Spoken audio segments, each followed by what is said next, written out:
Good day, viewers. Welcome once again to your favorite program, our favorite program, The Conversation, coming to you from TV 360 here in Lagos, Nigeria. My name is Nelson Ekujumi, and I have with me in the studio Comrade Razak Oladelokoba, popularly called Akio. Comrade Lokoba, you're welcome to the program. Thank you very much. Happy Christmas in advance. Yes, compliments of the season. Thank you very much. Yes, viewers, The Conversation, like we all know, is a public issues oriented program that deals with happenings in Nigeria and in diaspora.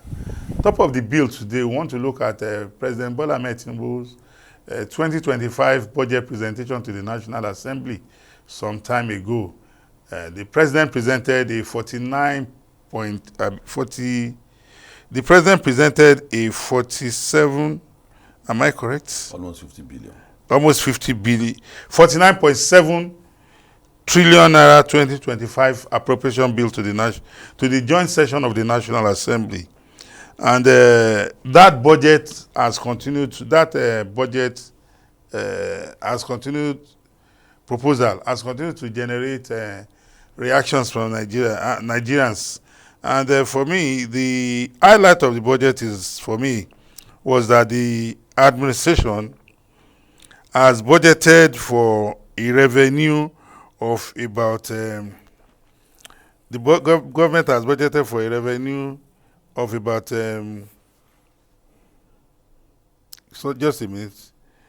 The government has budgeted for a revenue of about 34.82 trillion naira, and some persons are saying that is unachievable. But I recognize that in the 2024 budget, the president made it known that the revenue projection that the government was able to achieve 75%. So when somebody of implementation. Budget revenue. Okay. What they expected was 100%, but they were able to meet up 75%, and that was why in the 2025 appropriation bill, they increased the revenue projection. And some persons have started questioning that it's an unrealistic projection. And for me, the question I ask, if somebody in year one can score 75%, go to any institution all over the world. Once you score 70, that's an A. So if you can score 75% in your year one, there's nothing stopping you from upping the ante in year two. Budget is even a proposal, and you must do an objective reaction on it. We have to think positively. Yeah. Don't let us have this addiction that good things cannot happen in Nigeria.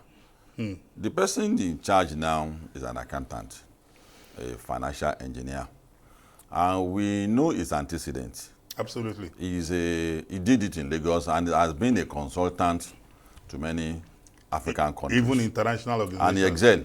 Yeah. So, in public and private life, what we need to do is to look at the budget and see areas where we can make him succeed.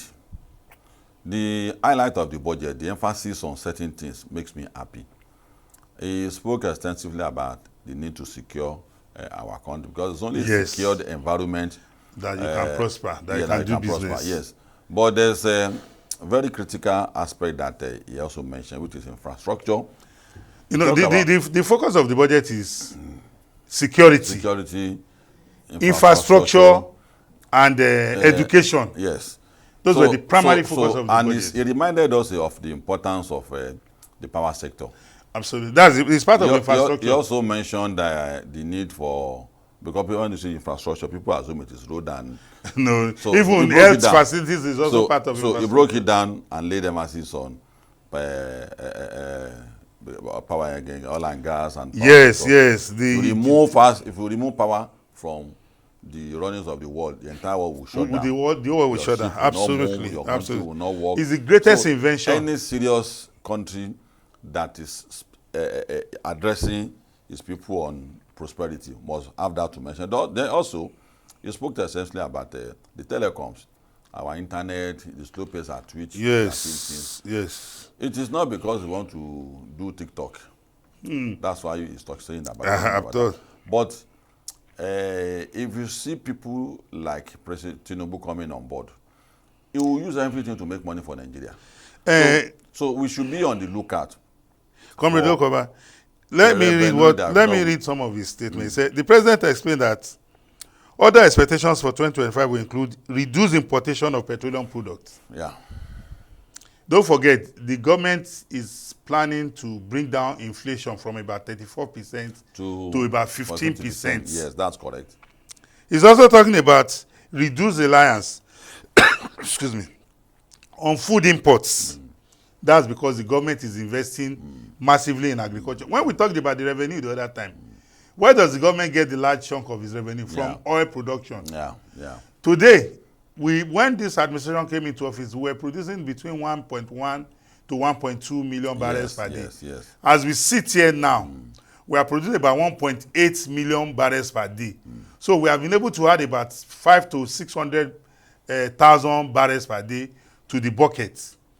And the government is projecting by 2025, which will be producing 2 million plus, which has always been our target until about 10 years ago, that we had to be dragging our feet. We could not even meet up with our OPEC quota. And OPEC had to reduce our quota because we couldn't meet up officially.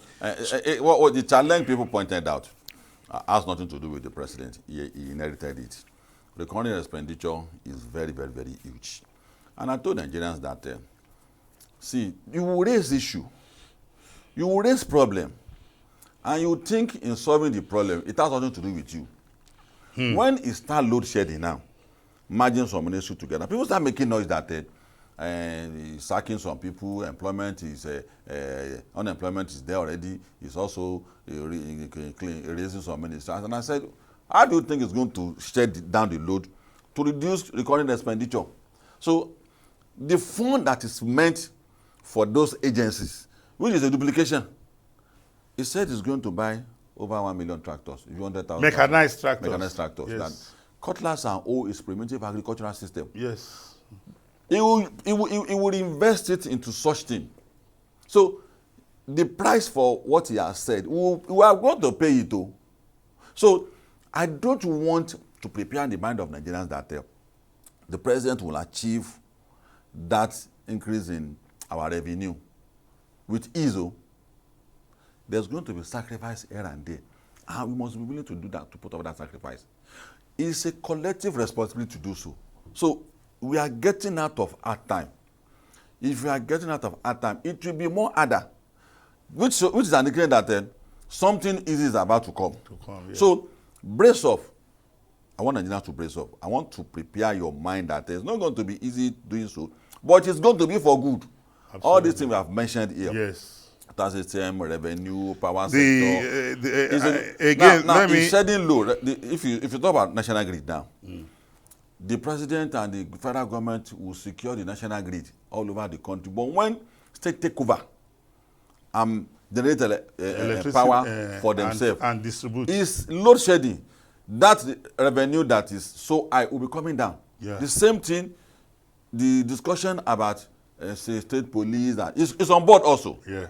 When the issue of securing the entire nation by the federal government is to a minimal extent, yes. All those are revenues that is accruing to the federal government that is going to be coming down gradually. So, so it's a process. Yeah, it's a process. So I told the people who say revenue, recurring expenditure is that. It's not a policy pronouncement that will bring it down. At all. It's a policy, it's a program that will bring it down. Yeah. So for Nigerians, we don't only have to have patience with him. We must take part in how we are going to get out of this. Yes, absolutely. We have to be part of the process. We should stop listening to rumors. Political class, yes, the opposition. Stop listening to rumors. This budget was strayed into tatters. Yes. When I saw what I was on a program and somebody was telling me how can he say he's going to bring down inflation to 15% from 34%. As if it's not their wish. No, even if he brings it, will it be to the betterment of the Nigerian people or their detriment? And in bringing down inflation, he has told you the roadmap. Yes. The roadmap to bringing down inflation, he has told us all that there will be reduced importation of petroleum products Which is one of the highest contribution to yes, inflation in this inflation country. because of the Because it's the dollar transaction. yes. It said there will be reduced importation of food. By the time and he also made it known that the government is investing heavily in security in order for our farmers to return back to the farm. So he's not talking in vague. He's not talking in, he's Clearly, talking the specifics. So if you think the roadmap has a challenge in certain Then areas, point you it out. point it out. Yes. Then we look at it and say, oh, Mr. President, consider what so-so political party has said. Yes. But that's not your own case. Yeah, absolutely not. This addiction for bad things to happen to Nigeria, we have to help political class Come to come out of it. Yesterday, let me even give you this news. Yesterday, I was watching a foreign station, a station from Ghana, Joy TV. Is on channel DSTV, UHF. Yes, Ghana. 421. And I watched the chairman of the ruling party, that's the New Patriotic Party, NPP, that lost the election. The party held a press conference where the party announced that she's setting up, that she's disappointed, but she's telling her members not to lose hope, that they prepared heavily for the election, but they lost. That they are going back to the drawing board, that they have set up committees to go and look at why they lost, such that in preparation for 2028 election, they will be, the beautiful bride then. That is how opposition thinks. That's very reasonable. And that tells a lot about the state Ghana has gotten to in consolidation. Every stage comes with a new experience. Ghana has recycled victory among the parties. Now they now realize that if you lose, please go home. Go home, go and Don't prepare. create problem. Yes. They realize that in Ghana now. And I hope we are going to go to that point in Nigeria too. Such that the trust people have for our human resources all over the world, is because of the consolidation. When they say certain countries cannot be trusted with certain responsibility, United Nations and World Trade Center, that we have a Okonjo, we have our own daughter as the secretary. It's because of this process of democracy that we are consolidating. A country that has not undergone consolidation, they will not allow that thing to become. You want them to bring Syria citizens or Libya or Iraq or Mali. So for us, the perspective at which people see you all over the world is the way you run your affair at home. So political class should know that in saying anything, consider our children who are not living in Nigeria. And their image is important. And if you continue to run your country down again, how do you hope someone will stand up in the Committee of Nations and speak about Nigeria and they will not disrespect him? Go to your country and see what you are doing there. Yes. So at all time, whatever we say on TV and radio, we must remember that there is a country. We must be ambassadors. Yes, that's ambassadors of our country. Ambassadors of whatever our we are, even within Nigeria. Yes, we must conduct ourselves so like an ambassador. This budget, from an expert view, is a budget that all of us must hope. Have hope in. Yes, it's a budget of hope, and we must do everything possible to make sure it works. Other budgets have hope too, but when you have people like Bukola Saraki as Senate President, how do you hope to implement this kind of budget? And that's why I tell people that they are missing Saraki. I say good riddance to bad rubbish. Good riddance to bad rubbish. I don't ever want to see the likes of Saraki in Parliament again. This is Parliament. You know, for me, they offer the president every support that it needs. Yes, because it is about the people. Dino Melaye will go and hide our budget somewhere, according to them. And someone will hide the budget somewhere, and they say they didn't see it. Only for us to start saying that the economy of the country is in shambles. So how do you hope to run an economy where you don't have a budget? I wonder. I think it is important for our viewers to recognize that, like we always say, the role of the media is to educate and inform and entertain. And that is exactly what we are doing on the conversation. A budget is a statement of intent. I want to do this. And like I always tell people, man proposes, God disposes. You can say, I intend to build 10 houses. Maybe because of weather conditions. Maybe because of natural occurrences, you are able to build 6. That is a pass mark by any standards. It is not compulsory that when I say I'm going to bring up a budget of building 10 houses, I'm not God. For example, when COVID-19 came, whoever foresaw it? But it shut down the economy of the whole world. Anybody who had projections in 2020, 2021 knew that projections went up in flames because of COVID-19. And that crisis is still there. And we are still people battling across who got job that time when cement was 2,000. We completed when cement was 8,000.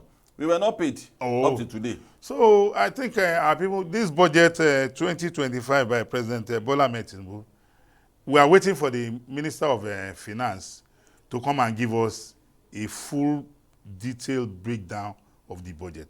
But from the summary submitted by Mr. President to the National Assembly, I can tell you for free, it's a budget of hope. The budget has touched on critical areas that can make life better for the people. And on that, we stand. Well, ladies and gentlemen, we want to quickly go on a short break. We'll be right back. Please continue to watch the conversation coming to you from TV 360 here in Lagos, Nigeria. We'll be right back. Stay tuned.